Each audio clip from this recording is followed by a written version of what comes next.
Today I want to do a quick update on the Carter bag, which it was a pattern, looks like this, by Swoon Bags. It's available to everyone now, but it was originally part of the Carried Away collective, and that's when I made mine. I actually made two of these. This is the one I've been carrying around for about 3 months, and I also had one that I made exactly the same fabrics for my Etsy shop. So I thought I would look around how well it's worn over these last 3 months and make some recommendations that you might want to try on yours if you're making one. And this is to say this is actually a really good pattern. I really like it. Totally make it again. There's not a problem with the pattern. It's just depending on the way that you use the bag and how heavily you use it, and I use mine every day, you might find that you get a bit more wear in places, and you might just want to give your bag a bit more longevity. Okay.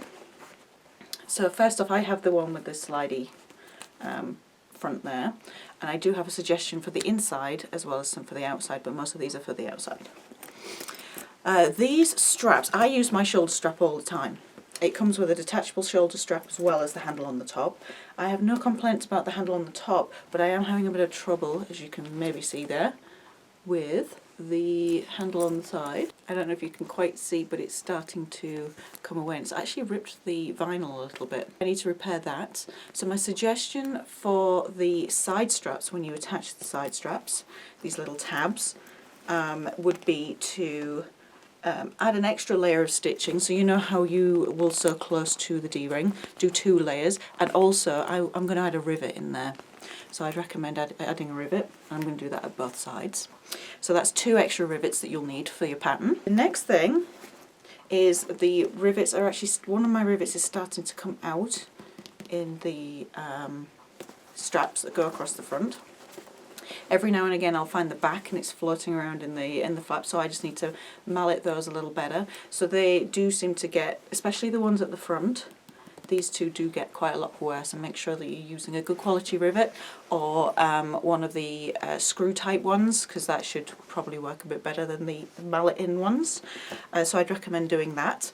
I'm going to give these another hammer, and I'm going to give the one in my Etsy shop a quick tap again as well, just to make sure that that doesn't come loose on that one either, and that my customer, whoever that will be, will have a good time with that bag and it'll last them a long time. So the third and final thing I want to mention is on the inside, and I thought this would be a problem, and it hasn't been yet. So this is a kind of a preemptive one after 3 months.